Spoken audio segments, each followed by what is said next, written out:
The voice. The voice. The voice. The voice. The voice. The voice. The voice. The voice of Florida A&M University, WANM FM 90.5 Tallahassee.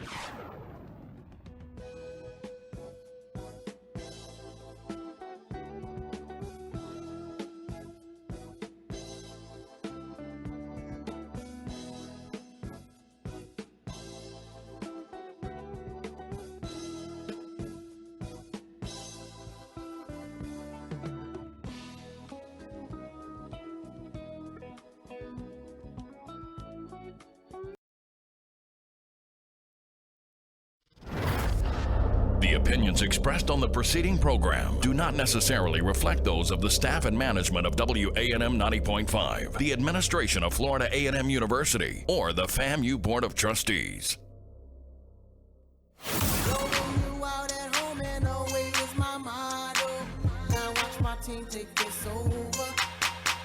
The Playmakers. The Playmakers. The Playmakers. A weekly look at FAMU, the MEAC, Florida State, major college and professional sports.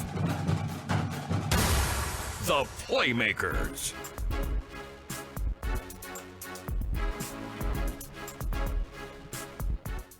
.5 the Flava Station. This is Perris J here on the Playmakers every Saturday from 12:30 to 1:30.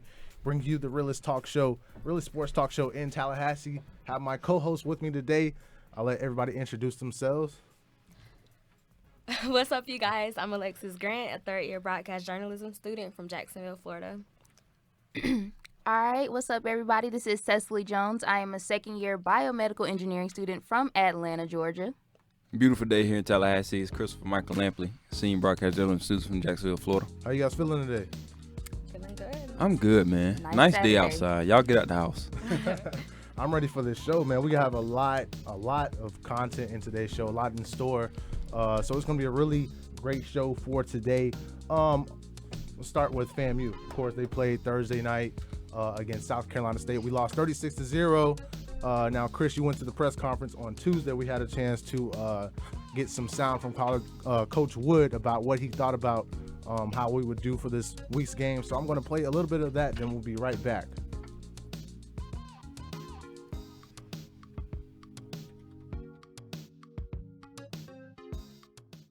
Obviously, you guys made some progress this past week, so what are the next steps you're looking for from your offense this week? Don't turn it over. Don't turn the ball over. Score touchdowns. Get first downs.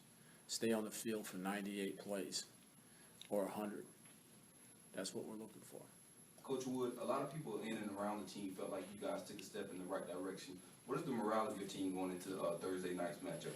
You know, I think it's good. Sometimes it's hard to tell, you know, but I think it's good because my expectations are so high that you know, it's hard to tell. Sometimes, you know, it's hard to meet them, you know. I mean, they are. I mean, and I think, and I'm trying to get everybody to come, you know, think the same way, you know. So it's difficult, but I think they're in good spirits. They practice. I had to go look at the film yesterday because I wasn't sure. I was a little ticked off after practice yesterday, and I had to go back and look at the tape. And then I seen some things that, hey, that you know, I'm involved with the scout team. I like to do that, so I get a feel for what's going on with our players. But yeah, I think we're in good spirits, you know, ready to go. Now, Chris, what happened? I mean, because he had, you know, high expectations, and yeah, you he know, did. We didn't come out on top. What do you guys think about that? And expectations are what they are. Expectation. He expected them to respond after giving up another 58 points to Sanford, and he expected them to come out and play well, and it just didn't happen. That game, they had potential. South Carolina State is a formidable opponent. They're very good, very good MEAC team. They honestly have one of the biggest offensive lines, I think, in the FCS or in maybe even FBS. Their size is tremendous. Right. They you almost saw like a 4-inch difference from their O-line to FAMU's D-line. Exactly. That game right there, FAMU just wasn't able to get any chemistry, and before you knew it, the final score was what it was. Yeah, and something else he mentioned before we get to you guys, first downs. They had 10 first downs in the whole game compared to 34 from South Carolina State. He also talked about turnovers. They had 2 turnovers. They had 1 fumble, 1 interception. So the time of possession was almost even as well. So it wasn't really that. It was, the offense. It seems like the offense can't get going for some reason. It does, and it was kind of disappointing because that was their MEAC opener. It's kind of been an excuse for the last 2 games prior to that one. We could kind of understand what was going on there. Right. And I'm sure they were just as disappointed as we were watching it because I feel like the potential, like I said, the potential to do better than what they did was there. Yeah. On national TV too. Yeah. Televised. Yeah. Yeah. On ESPNU. Yeah. The big stage. Now, of course, they have Tennessee State next week. Now, last year they lost to Tennessee State 27-7. What are your expectations for this year's game? First home game of the year against Tennessee State. I think it'll be different. FAMU, we seem to do a lot better. I guess considering the atmosphere. Everybody does well at home. Right. Yeah. And I think that's a big component for FAMU. I think on the road, Tennessee State probably would have been a challenge. But here at home, I think we probably got it in the bag. As long as practice goes well this week and we get our offense together, I think we could do something. Yeah, Tennessee State is 2-0 this year with wins versus HBCU, such as Alcorn and Jackson State. And what they have is they're multifaceted, I would say. They're not too flashy with how they play. They just go in, do their job, and get out and get their W's. They don't try to run scores up. They don't have too much moxie, but they do handle their business on the football field. So it'll be another test for FAMU next week. First home game, Tallahassee Classic at that. So we'll definitely see. Exactly. And Carson Royal, it seems like he's struggling to have it to get it going.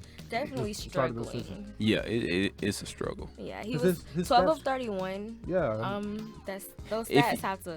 If you watch the game, you sat there and said I might need to go to practice and see what he's doing.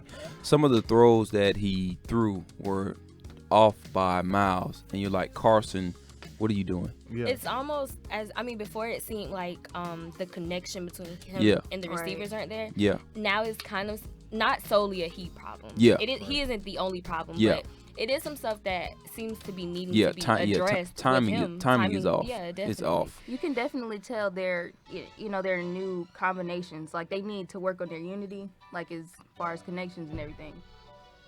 And speaking of these teams, the MEAC, we're going to go ahead and go get a MEAC score update with Derryl Darby. So, Derryl, what do we have going on in the MEAC or college football right now with the score updates? Right now we have in the MEAC we have Savannah State and Akron. Akron's up 7-0 on Savannah with 4 minutes left to play in the first. We have number 22 Missouri going against Connecticut. It's 6-2. We have number 17 Texas A&M taking on Nevada. It's tied 7-7 at the end of the first. Oklahoma and Tulsa. It's a score of 10-3. And we also have number 4 Michigan State taking on Air Force. It's 14-0. And number 23 Northwestern and Duke just got underway. Okay, thank you. And now let's go on to the MEAC conference. Of course, FAMU already played their game against South Carolina State in the MEAC. So it doesn't look FAMU's already 0-1 in the MEAC conference. Chris, do you have the key games in the MEAC conference? Everybody is pretty much finishing up their non-conference schedule. So this week in the MEAC we have Elon versus North Carolina A&T. FIU plays North Carolina Central. BCU versus Lane College, which in Lane College is a D2. Morgan State versus Virginia University at Lynchburg. That school is also a D2. Marshall at Norfolk State. Delaware State at Chowan University, which is a D2. And Akron versus Savannah State. Okay. And for the predictions, it's no parity in the MEAC. So if you play, this year in past years, besides BCU last year when they beat FIU, it's been pretty taboo. You play somebody of higher competition, you lose. Yeah. So this week, only people I have winning is BCU, Delaware State, Morgan State. Exactly. And let's take it back to FSU. They played last night against Boston College. I had a chance to look at most of the game, and they won 14-0, of course. And the offense just seemed to struggle, man. Yeah, after that first drive, they were very reluctant in the play calling. I'm not sure that first drive took a minute. I think a minute and 20 seconds off the clock. Golson was 6 for 6. That's where he got most of his completions from. 6 for 6 on the night. I think he was 60 or 70 something yards on that first drive. Then after that, the play calling just got stagnant. 14 total points versus BCU, and BCU is not a a pushover team or a runover team. Right. They actually have the best run defense in the nation. The first 3 games through the season. They were like shutting down Dalvin Cook. Yeah, man. Dalvin Cook Yeah, had they 15 did a good rushes for job at 54 shutting him yards. down. I mean, the previous game compared to last night was Exactly. just Yeah. a complete difference. I think looking at that game, you found out that like Golson's kryptonite is bad blocking. Like if he's not blocked well, then it'll make it hard for him to do his job. And it was really hard for Dalvin Cook. I'm not really used to seeing that from him. Yeah, I feel like that's what Florida State's going to come under a lot of stress for this year, the offensive line. And it's been known that if you can pressure a dual threat quarterback, you'll have success versus them. And Boston College's problem, they just couldn't score any points, and they couldn't do nothing on offense well because Florida State's defense is very good. I mean, Boston College's offense, let's put it bluntly, their offense was terrible. It's a one-trick pony. Terrible. Yeah, Exactly. it's a one-trick I mean, pony. it was the quarterback wasn't good to me. And he got injured later on in the game, and it just seemed. And Jalen Ramsey scored a touchdown off of a fumble. I mean, our offense only scored 1 touchdown. Yeah. So really, it would have been like 7-0. The score would have been 7-0 if Boston College had not fumbled in the fourth quarter. And it's so weird because the past couple of years when we've had Jameis, the scores have been high scoring against Boston College, and now this year has been a low scoring affair. The problem is, we've already spoke on the fact that due to the fact that Golson is just getting into the swing of things as far as FSU's playbook goes, Dalvin Cook has been their offensive leader. Yeah. And team leader, period. So, going into that game, Boston College knows if we can find a way to completely shut Dalvin Cook down, then we can find a way to just really limit their offense. Right. And that's what they did. Now, speaking of Dalvin Cook, callers, we have a question of the day, 850-599-8448. Would you put Dalvin Cook for Heisman? What do you guys think? Right now. Oh, yeah. Right now. I like it. Oh, yeah. I don't know. I don't know if he's a top contender. That's tough because his first 2 games were against terrible run defenses. Yeah, they were. Terrible. Especially Texas. And last night, you got a glimpse of what he did. Now, given the 15 carries, that's, I think, more than enough of an ample opportunity to get your yards. And Boston College was tough. I think for running backs to win Heisman, you have to show what you can do versus tough teams, not versus the easy teams. Because anybody can go run for 28 and 366 or 300 yards and stuff like that. So I think he's in the honorable mention. He puts a couple of stop performances up against Louisville, Georgia Tech, and Clemson this year. Then, yeah, he'll definitely be in the conversation. Okay. I mean, because this year I feel as though the field is wide open. It's very wide open, and we know the Heisman Trophy is a quarterback's award, really, this year. Because coming into the season, the first person you heard about was Trevon Boykin from TCU, and then when you got into the running backs, Derrick Henry and Nick Chubb from Georgia. I think Derrick Henry has the best chance out of any I do running think he's back. the front runner. Because he already has 6 touchdowns. Yeah, I do like Dalvin Cook being in the conversation, though. I mean, like you said, he has some more to prove against conference teams, but I like him in the conversation. Definitely once Golson gets up there with his plays and gets everything working within the team, he'll probably be more mentionable. So run, Dalvin, run. And speaking of the FSU team still, Everett Golson, his stats for the year, I believe, are 48 completions out of 75 attempts, 64% completion percentage, 584 yards and 6 touchdowns, no picks. But it still seems like as though he's not entirely getting the offense. He's not there. Even though he's not turning the ball over, really. And it's scary because they showed that stat on ESPN this morning, I think. And if we all remember Everett Golson last year, he got turnover happy towards the end of the season. He started off perfect, really. No interceptions, no turnovers, really. I think through the first 5 games last year, he had 1 turnover, which was a fumble off a deflection, a defensive end getting a pass rush and deflecting the ball off his hand. And one turnover is, amazing for any quarterback. Definitely. But towards the end of the year, he just got turnover happy. So hopefully this almost perfect start is not a bad omen for Florida State. I mean, because this guy, he was a Heisman contender at one point. Yeah. So, and now you go from that to you're in a new offense now, a new scheme, a new system. He's just so overwhelmed. Like the shoes that he had to fill were like astronomical. So I think like he's trying to. It's gonna take some time. Yeah, his main problem has just been consistency. I mean, like y'all said, he started out so well last night, and it just it just began to lack. It's Right. I don't know. He's pretty inconsistent right now, and I do think that once he gets into the swing of things, even though he can't, he doesn't have a lot of time. We're 3 games into the season now. Yeah. And also, I think the big deal is, like you were saying earlier, the offensive line is It's not, a problem. They're still young. Very young. Very young. They're not helping him Jameis, to me, he's not as quick as Golson is, but he had better decision making to me. Yeah, and I think Florida State is fielding one of the youngest offensive lines in the country this year. Wow. And when I say youngest, that would relatively mean experience and starts. I think they have one person on the line who started like 3 games in his past career. So. I think with Golson, with the Jameis comparison, the biggest thing with Jameis everyone knows is his football IQ is up there with the best of them. Exactly. And I don't know, maybe Golson may need to take a page out of Jameis's book when it does come to that, because being able to make better decisions in crunch times might be what pushes Golson over the edge. Yeah. It almost makes you wonder what McGuire could be doing right now. Not really. I'm not really sure about that, but of course they play Wake Forest next week. They beat Wake Forest 43-3 last year. Yeah. How do you guys expect them to do against Wake Forest? In that game last year, Florida State actually got off to a slow start, as they did every game. And Wake Forest has a good defense. I think they had some seniors transcend to the NFL. So this year, I really don't see it being too tough. But I do think if Florida State does do what they did last night and Wake Forest can manage, because Boston College couldn't complete a third down to save their life. If Wake Forest can string together a couple drives and a couple successful third downs, I think they have a chance. I don't think they'll win the game, though. And then again, for the first time last night, I saw history, like Aguayo missed a kick. That, never happens. Never. That was crazy. Yeah. And so let's go shift gears to the FBS and college football. Now, Rutgers coach has been doing some meddling with grades, apparently. It was said that he apparently got in contact with a professor of a former player trying to change his grades, I guess, to play on the team. I'm sure this is not the first team or first coach to do this. This is the first time someone has got caught doing it. So how do you guys feel about this situation? Well, Rutgers head coach, due to that, he's now gotten a 3-game suspension and a $50,000 fine.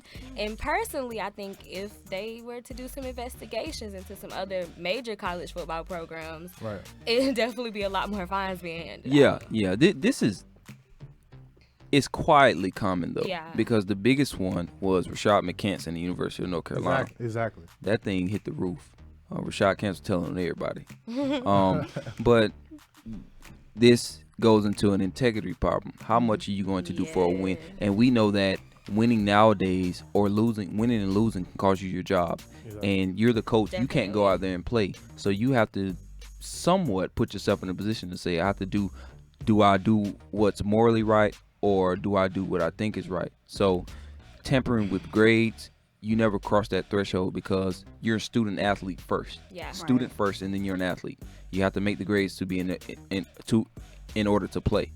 So him tampering with the grades shows no integrity on his part. Yeah, definitely. And then Rutgers is not even good, so I don't really understand. From what I was reading, the first initial whistle got blown within the Rutgers community. I think maybe some other members of the athletic department there.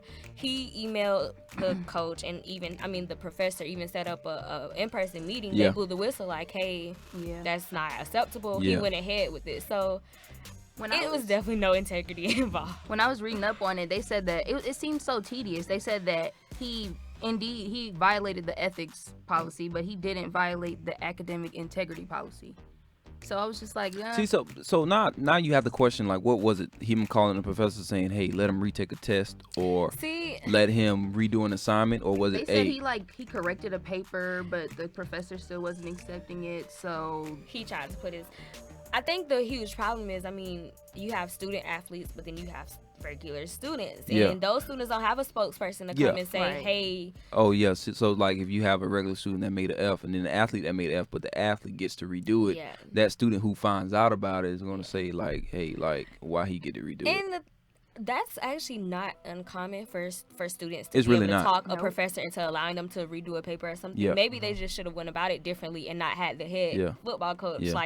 I think if it came from a student who reported this, there's probably some malicious intent. Yeah. Because you got to think about it. Like, say if I'm in class with somebody and I know that the professor is probably extending his arm to help the student pass, you know, for certain reasons, I'm not going to say nothing. Yeah. I'm just going to, you know, if me and the student are in the same predicament, I'm just going to tighten up in my corner. I'm not going to go around telling Dean Kimbrough, oh, Dean, John Joe, Professor let John Joe redo his paper, let him redo all his articles, and I did mine fair and square, and I got F's, but he let him redo his, and he got B's. I'm not going to do that. Do y'all think if this was Alabama or FSU, do you think that student and other students would be more accepting? Because, you know, my high school was very football oriented, and that kind of stuff happened all the time, and you know, everyone supported these players, but with Rutgers not really being the best. So after we're gonna talk, we have to take a quick break. We're gonna talk about that, what you said right after the break, and we're gonna get a score update after the break as well. So make sure you guys keep it locked on the Playmakers on 90.5.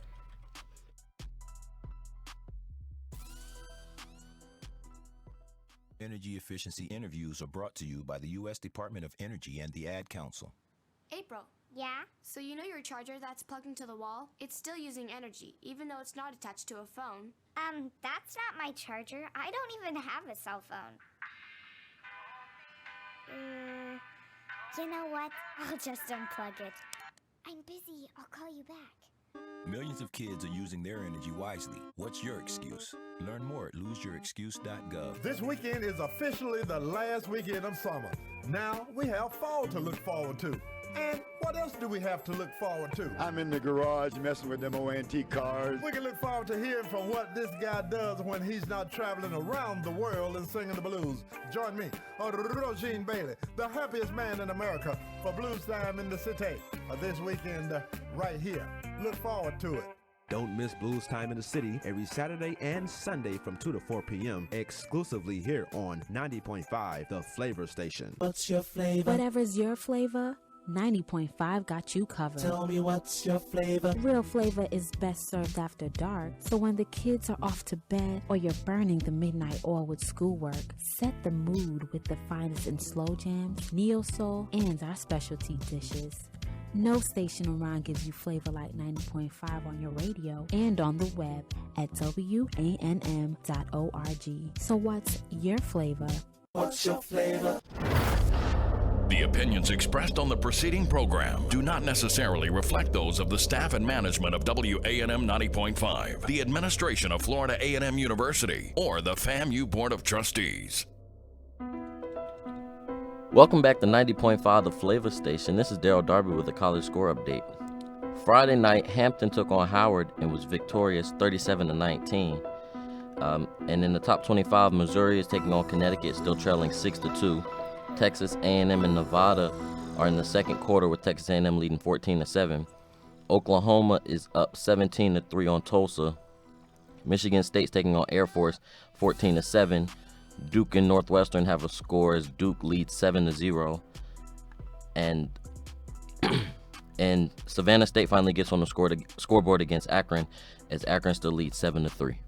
All right, thanks, Derryl. And Alexis, before the break, you talked about the topic with Alabama and FSU. Yeah, I'm wondering, do you guys think if this is a major football program, you know, the likes of FSU, Alabama, maybe Auburn, you know, just major historical football programs, do you feel like the whistle would have been blown? Do you think this would have even gotten as big as it has gotten? I don't think it comes out immediately at PWIs or bigger programs, basically. Yeah. Stories come out later after the student has probably left the school, you know, got into his professional career and stuff like that. Just like back to UNC and Rashad McCants. This happened. Rashad McCants, I think the national championship team was 07, 08, one of them. And this happened like last year. This big story happened like last year. So I don't think the whistle gets blown immediately. But once people review, or you have somebody who was very tedious and they were like, wait, I remember he never came to class, even when they didn't have basketball games. He never came to class, but when they weren't on the road, He never came to class. Yeah, now that person's on ESPN now doing he an has, interview. and he graduated with honors. How? Yeah. How? It's no secret that at larger schools, professors and things are empathetic towards athletes. Yeah. Especially if your teams are bringing in big wins. Yeah. Money too. Money Money too. Yeah. too. Money Come too. on now. Money too. You don't want to be that professor that's like, I'm going to give you a. You get death threats. Right. So when it comes long after the championship has been won or whatever the case may be, what is that? Just like a moral asterisk publicity there? Maybe you need in to your get mind your is name just out there. I think it's just negative light. Yeah. I got to get this off my chest. Yeah. At the end of the day, somebody needs to know.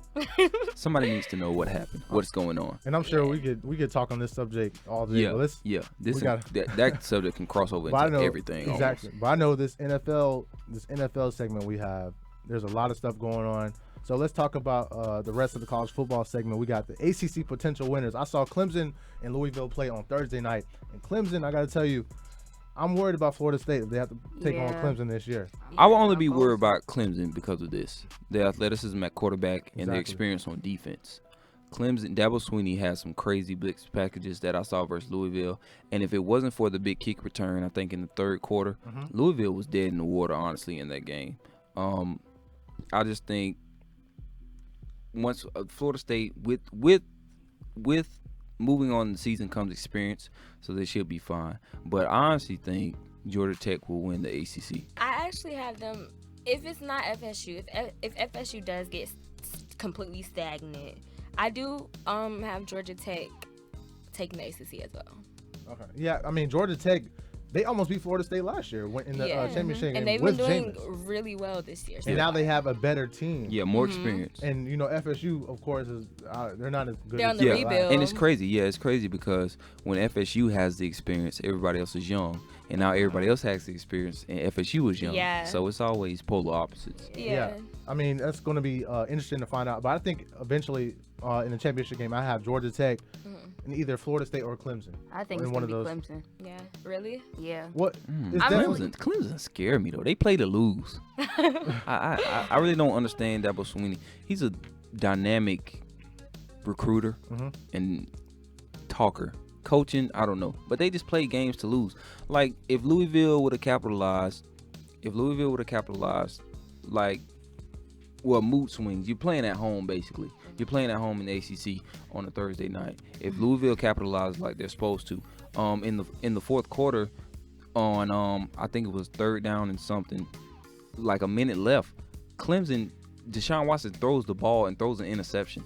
When he could have basically just ran the clock down to like 10 seconds, and he throws an interception. Yeah. And why are you throwing the ball? Bad decision making, and as we have seen time and time again, that can cost you the game and eventually cost you conference.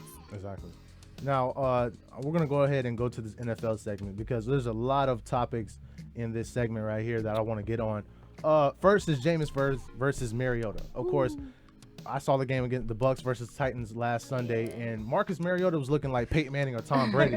Aaron Rodgers, he had 4 touchdowns, over 300 yards, and Jameis was looking like vintage interception Jameis. Yeah. And now Mariota is 2-0 against. That was the headline. Mariota is now 2-0 against Jameis. Jameis looked like Peyton Manning in his first year, a deer in the headlights, really. Actually, I'm sorry. Oh, you can go ahead. Jameis actually, he did not make history. He matched history as the only rookie to throw an interception for his first throw in the NFL since Brett Favre. So Okay, well that's good company. That's good company to be in.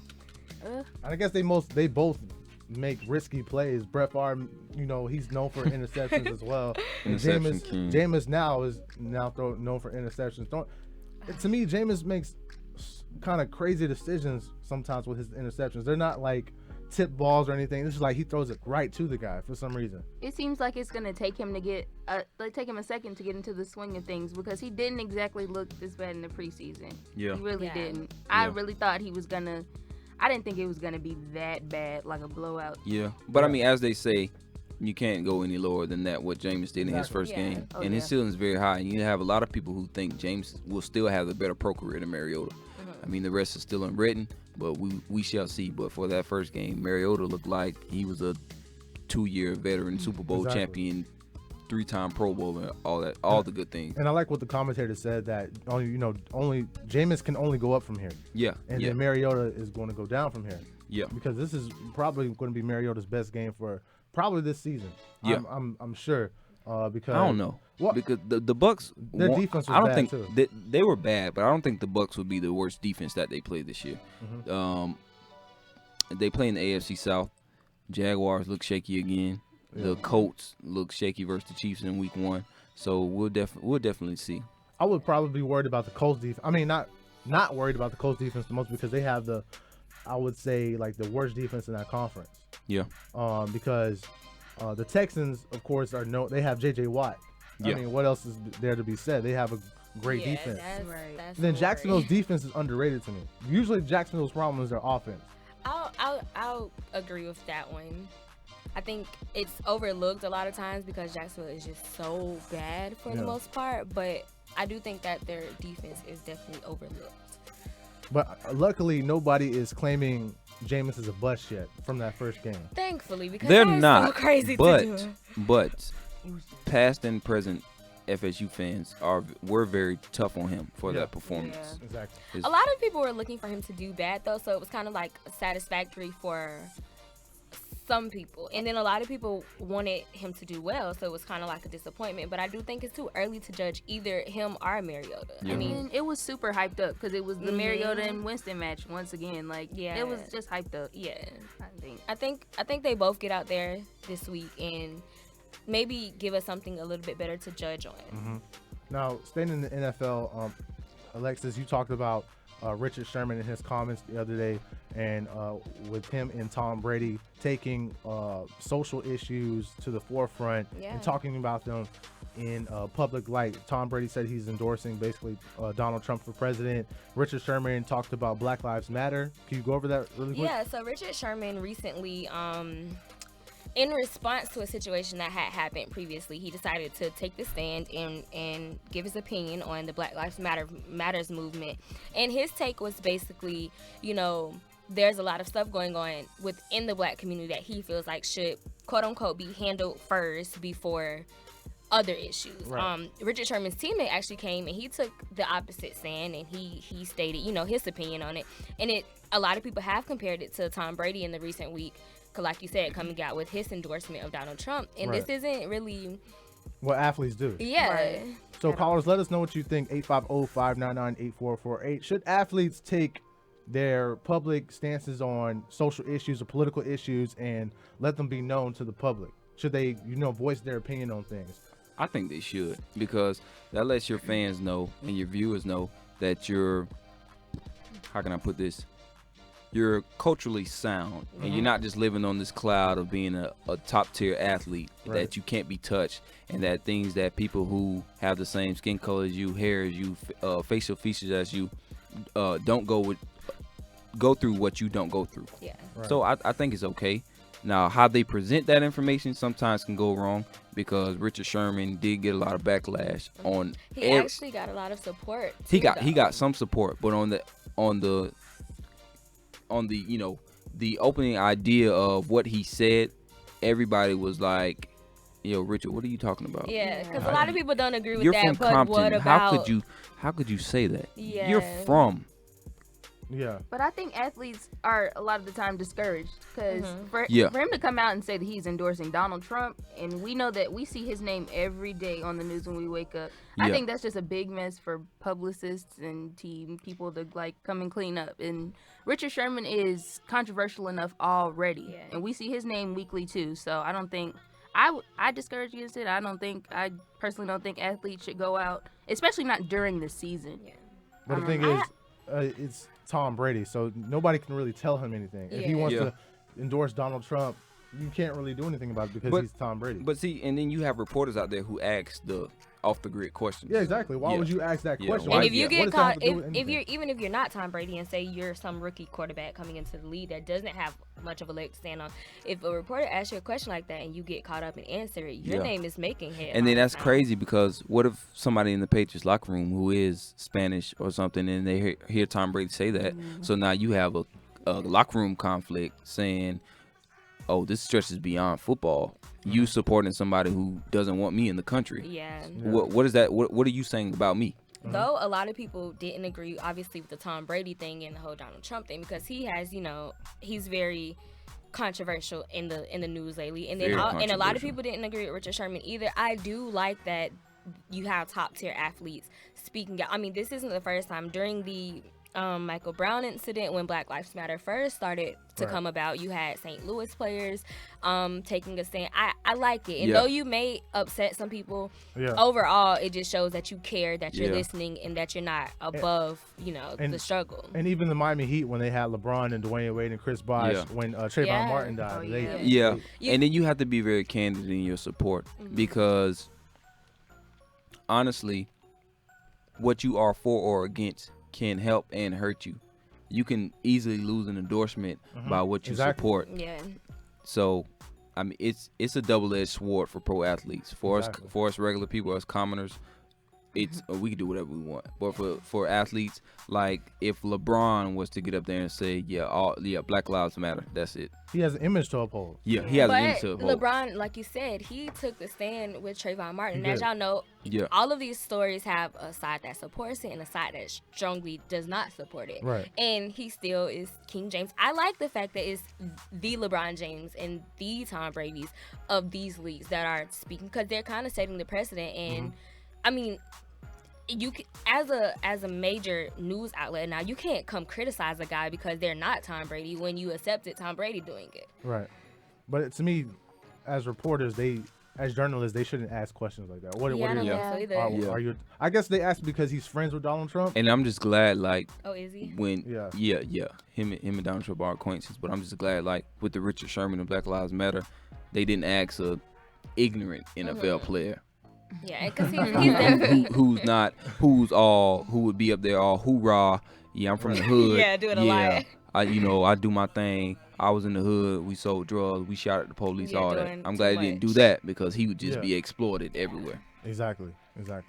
Now let's move on to another quarterback, older quarterback, Peyton Manning. Of course, he's 39 now. In his maybe last year with the Broncos, maybe last year in the NFL. He's been in the league 18 years now, and he played against the Chiefs on Thursday. Yeah. They won 31-24 against the Chiefs. Now, a lot of people are saying Peyton Manning is older now, and they should just start focusing on running the ball and taking away his, his play calling authorities from Gary Kubiak. What do you think about that? I think Peyton, Father Time is catching up with Peyton. Yeah. But from what Peyton showed in the second half of that game, he still, second half, he still has it. Yeah. He put together, I think it was 26 of 41 passing, 256 yards and 3 touchdowns. Besides the couple of missed throws and the pick six that he threw, Peyton played a good game. But now it's the thing where health comes into a factor, and their analysts are saying people have figured Peyton Manning out. After 18 years, they figured him out? After 18 years, they have finally figured Peyton Manning out. They know what he's doing. They know what he's going to do, and they know what's coming next. So, America is such a right now country. Yeah. Peyton Manning did bad early on one first game. drive. They still won, too. And all you saw was washed. Oh, my gosh, Peyton Manning is just washed. He's done. He's out of here. And then, the second half comes, and the Broncos win the game. Peyton Manning, I think, breaks a record. I mean, guys, just chill. I think we got to just stop running with stuff so quickly. I don't think he's done. And I think people forget Brett Favre played till he was like 50. So I mean, come on. He was still doing all right when he was, playing and he was older. So But to me, Peyton is definitely declining. You can definitely see that, of course, because I saw some of his throws, man, and it was just like wobbly and just I'm like, what is this? Yeah, that's not. He doesn't have that vintage same zip Peyton anymore. I feel like he's gonna come out in the middle of the season and surprise us. And like, and that happens with injury, but I think he gets it together. This is crazy because in the game the other night, that was his first time throwing back-to-back pick sixes in 2 games in a row ever. And for some quarterbacks, they throw one every other game or every game. So that, I mean, it's wait to see. It's a long season. It's only week 2. We have 18 more weeks to go. Exactly. So and then they're definitely going to be. And I think another thing is they're trying to preserve him for the playoffs. Yeah. In that long run in the playoffs. Yeah, That's that what makes they need sense. him for. That makes sense. The AFC West is tough this year. Exactly. You have the Broncos, Chargers, Chiefs, and the Raiders, and the Raiders are kind of pushovers. Yeah. But the Chiefs and the Chargers are actually good. Are like playoff caliber teams. Playoff caliber teams, yeah. And so you see how they struggle with the Chiefs until that last couple of plays. So it's going to be a tough time for Peyton and the Broncos. Yeah. But let's move on to another AFC quarterback. Blake Bortles, of course, they lost to the Carolina Panthers 20-9 on last Sunday. And Blake Bortles had some comments for some fans, his own fans. Apparently, fans were talking about the play calling for the Jaguars, and he compared them to kindergartners talking to college students or, and someone over 18 when it comes to play calling. Basically saying that you guys don't know about play calling or you guys don't know about this. I guess with like Madden and everything and fantasy football, people think they can talk about play calling and everything nowadays. So what do you think about? I think Blake Bortles had a point, but he was out of line calling fans kindergartners. He was so out of line. The Jags and their fans have a love-hate relationship that has dated I think 3 of us from Jacksonville. I was about to say, y'all. Yeah, we know all about it. Yeah. I don't know about a quarterback coming out like this is a franchise player. He's coming out just Yeah, it's like, Blake, we put all our trust and hopes in you, and this is how you repay us for your play. Exactly. It's not like the Jags have been doing so well that Yeah. they shouldn't be being critiqued because, that's not the case. Yeah. I don't agree with him. The city is growing restless. After Tom Coughlin and Mark Brunell, we just hit a decline. David Garrard had his year where he led us to the playoffs, and we beat the Steelers. But after that, it's been some dark days in Jacksonville. And Blake Bortles' play versus the Carolina Panthers was just god awful. Like, Blake, what are you doing? I think the Jaguars are that Florida team that should just stay quiet. Pause. I just think Wait a minute. I know, but still. Just to say that I it's just- like a kindergartner Yeah. talking to a college kid, It wasn't that's the kind of best out thing. there. I mean, the Jaguars have been doing a lot to try and build up their fan base and get that connection. I mean, Yeah. they built a pool Yeah. in the stadium. Yeah, Shad You Khan don't is wanna doing a lot. Yeah, Shad Khan has been doing a lot, and it's kind of a setback for you to have your quarterback coming at the fans. Yeah, so now it's going to be a bunch of backlash. Mhm. And He got with some kindergartners, apologizing to do. yeah, with kindergartens, if you complain about what they're doing, they're just going to keep doing it. Yeah, so basically. you keep playing bad, they're just going to keep complaining. And I'm sure some of those fans, some of those fans know about football. I'm sure They do. Yeah. They do. I'm Some of those people are enthusiasts of the game. They sit down and study. Some probably never played it down, but they sit down and study the game. And then you do have those people who play Madden a couple times and they just know it all. They're just gurus of the game. Offensive coordinators. And even though some of these players may not know what play should have been called, it doesn't take a rocket scientist to say to see a bad play and know that that's not the play. It that doesn't. should have It been called. doesn't take a rocket science to call an audible or see you do a bad throw that led to an interception. So Blake Bortles, get it together. Yeah, out of line. Keeping it in the NFL, there was an article on CNN I saw yesterday about head trauma in NFL players. It was saying that 87 of 91 former NFL players who donated their brains to science after death tested positive for a brain disease that is believed to be linked with repeated head trauma and concussions. Yeah, the disease is CTE, I believe. Right. It's the focal point of the movie that we've talked about recently, and it's the focal point of many high-profile deaths in the league that have came out previously. I think this is kind of crazy that this is such a all this stuff seems to be coming out right now. Yeah. It's the movie and now this article. NFL gonna have to revert to flag football because it's crazy. You have players committing suicide, players with crazy brain problems, and in the movie, the trailer of the movie, basically concussions and hits to the head are suffocating the brain, and it's messing up a lot. a lot on the inside. And this statistic, 87 of 91. Now, granted, there are 32 NFL teams, I think, or 32 or 31. 32. 32 NFL teams, and those teams for an entire year hold up to 53 active players and a 10 to 12 man practice squad. So that's 65 players times 32. That's a lot of players. Yeah. So over the years, I think more than 30 to almost, I want to say like 20 to 30,000 or 35,000 people have played in the NFL. So you take those 87 out of the last 91. That goes back to the people who played before and didn't, and there was no medical technology who died of head trauma that you don't know about.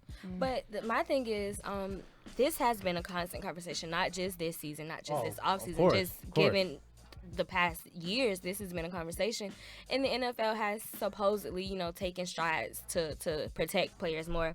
Even this season, they have the new rule where they have medical staffers who are there specifically to look for head injuries, and they're supposed to stop the game. But then you're watching the games, and you got guys coming up.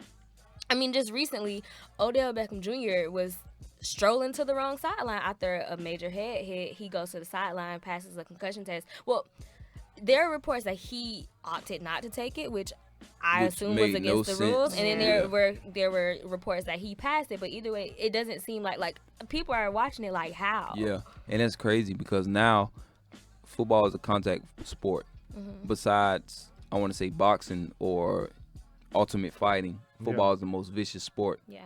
And now we're moving the trend towards safety over entertainment, which is overly important.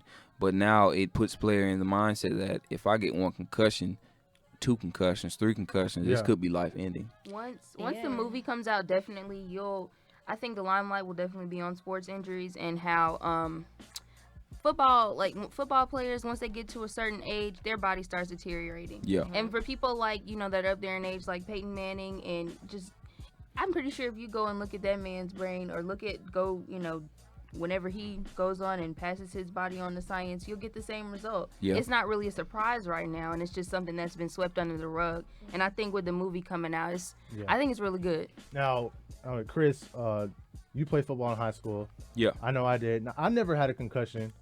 I never thought I did, but now that I think about it, I'm pretty sure I had a couple. But we had the mentality in high school where you got hit, go sit out a play, or the coach would call a timeout for you if you were that dynamic of a player. Yeah. Call a timeout for you, let you, hey, you all right, give you a water bottle, and say, you ready? Okay, call the next play.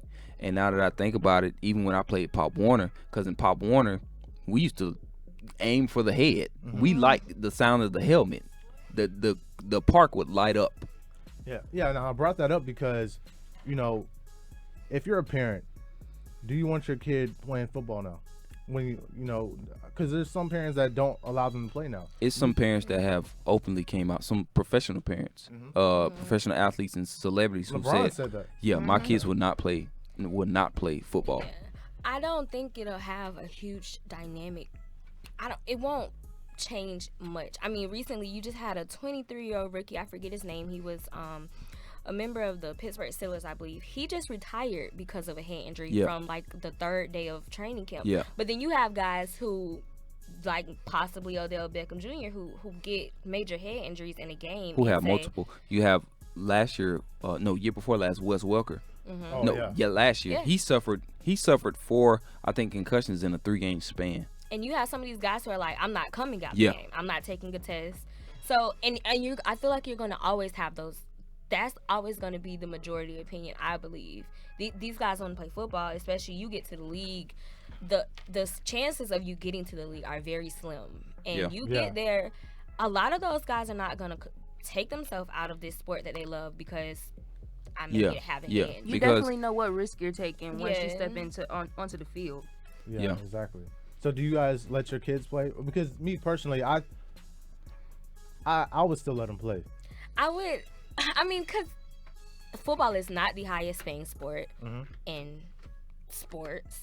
If that's what you're concerned about, there are other sports. That's what I was about to say. There are other sports. If I probably wouldn't initially put my son in football, like, hey, go get your head hit. Yeah. But if they gravitate towards that, I I don't know how crazy it would be. How to be can like, you stop him though if you want? Yeah. If you grab him? Yeah, because injuries happen everywhere. Mhm. They had a thing on ESPN with girls who play soccer and head the ball, leading head and neck injuries, and that's becoming a real popular thing in girls soccer. Right. And they've been told that since girls' necks aren't as strong as males, they shouldn't be heading the ball. So it's like, do you not let your daughter play soccer? Gymnastics, you fall off a pole and break a leg, Those you sports can are mess extremely yourself dangerous. up. You have people who get paralyzed. Yeah, often like for that. cheerleading and stuff. Like, Mhm. do you not let your daughter cheerlead? Yeah. So it's not, those other sports are not just, they're just not as highly criticized, and they don't have such a Well, they're not light as being popular. shed on They're them. not as popular either. Yeah. Football is out in the Yeah, forefront. a lot of these things are definitely dangerous. I don't know. I think definitely parents nowadays, like, your child doesn't have to be the running back. You just have to look at it as, who gets hit the most on the field. Yeah. Everybody doesn't suffer the same amount of contact. So I mean, I wouldn't say my son couldn't play, but I'm definitely gonna try to push for my son to be the kicker. Like, That's what I'm hey, saying. come Then on, there are let's be the also other kicker. positions that you could lean towards. I mean, Yeah. possibly a quarterback doesn't have the same. Now he might be getting sacked a lot and get some other it injuries. depends on the type of quarterback he is. If he's It if he's does. a Tim Tebow Or who Michael like Vick. that likes the contact, It does. Or yeah. or Michael Vick. Yeah, Or Michael Mike Vick, yeah. Michael Vick always gets concussion. Because he's always out there acting like a running back. Exactly. Always. So I mean, Yeah, I mean, but we're gonna come back after a quick break and talk Eli Manning, Johnny Football, then James Harden in this Adidas deal. After the break, and we're also going to have some college football score updates with Derryl as well. So make sure you guys keep locked on the Playmakers 90.5.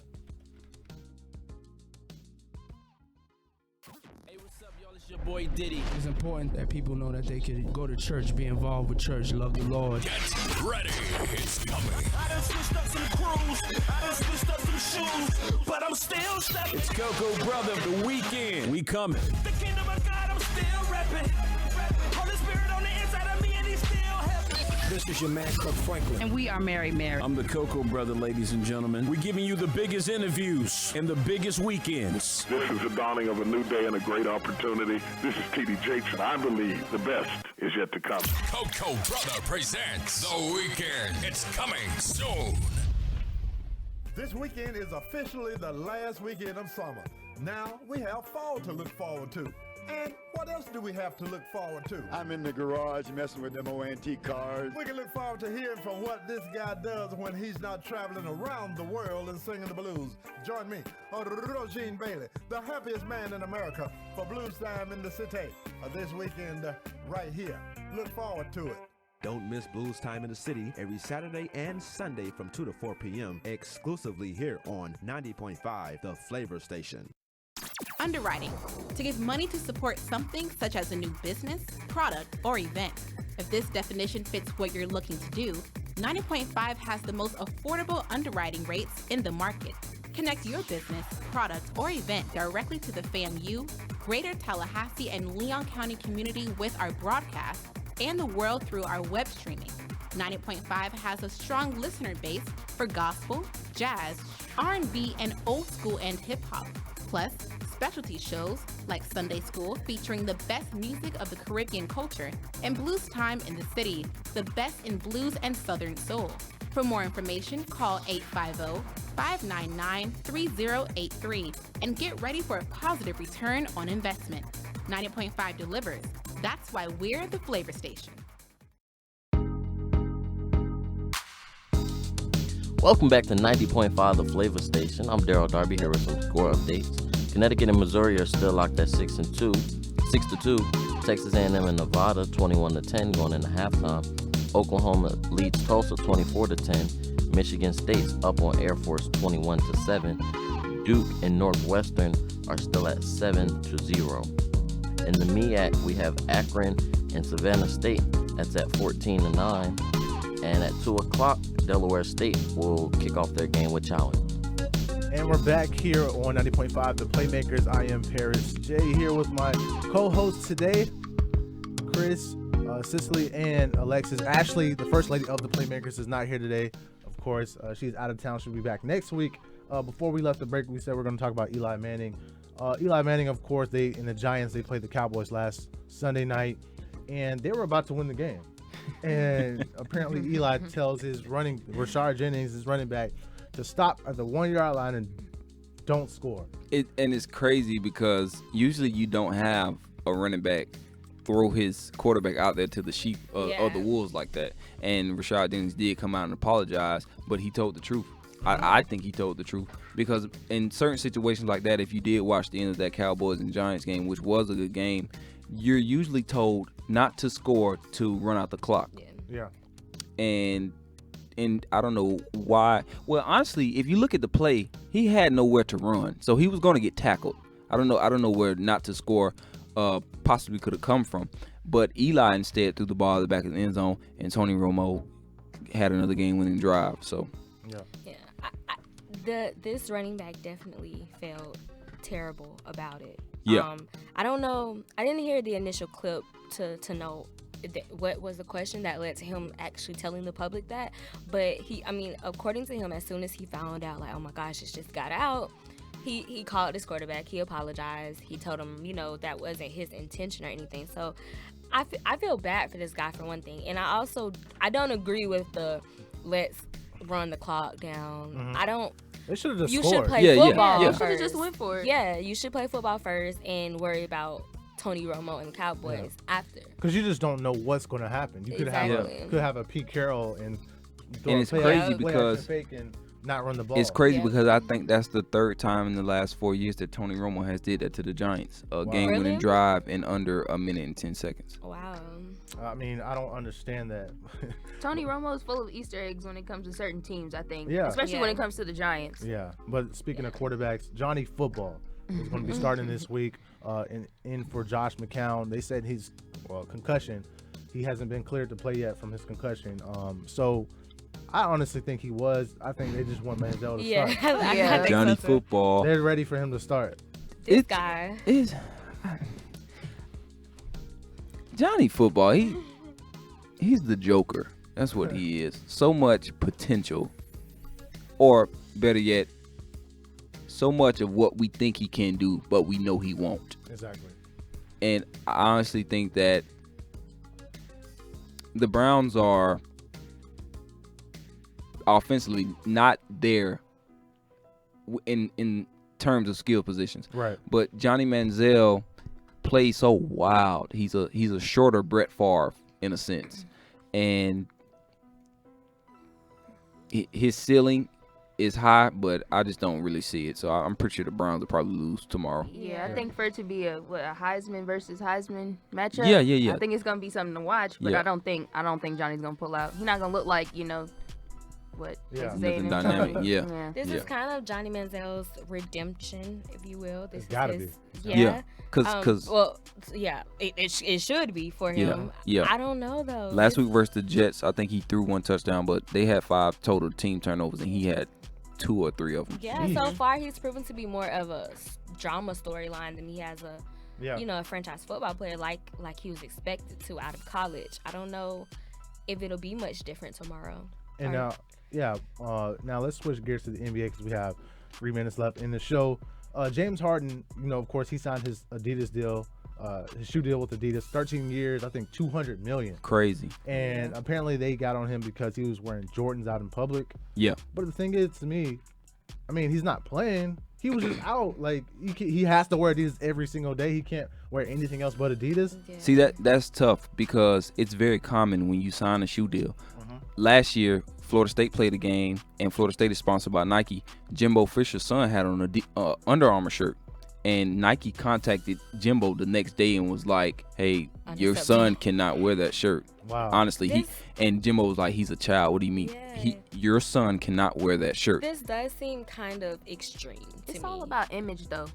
I want to know somewhere in the small print in these contracts, is it? I mean, because that to me is the deciding factor. Yeah.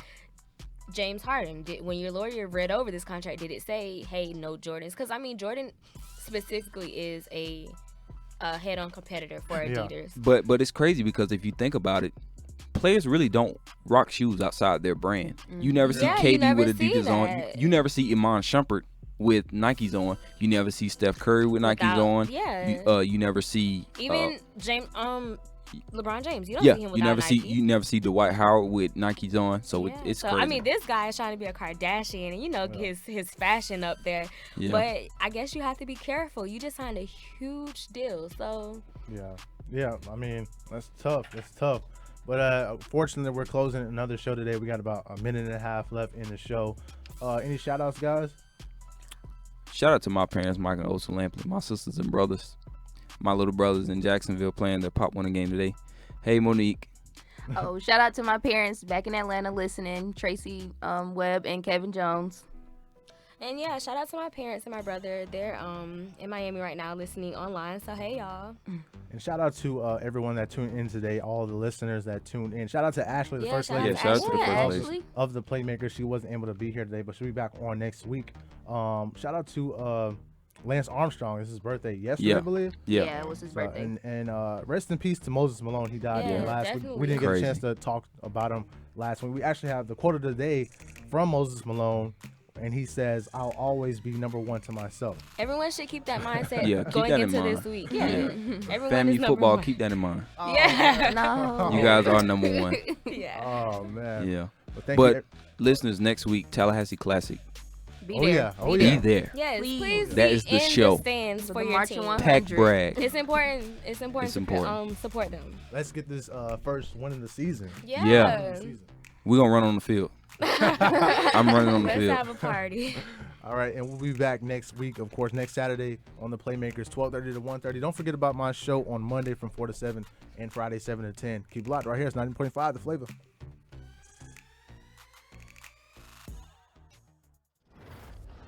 The opinions expressed on the preceding program do not necessarily reflect those of the staff and management of WANM 90. The voice. The voice. The voice. The voice. The voice. The voice. The voice. The voice. The voice. The voice. Of Florida A&M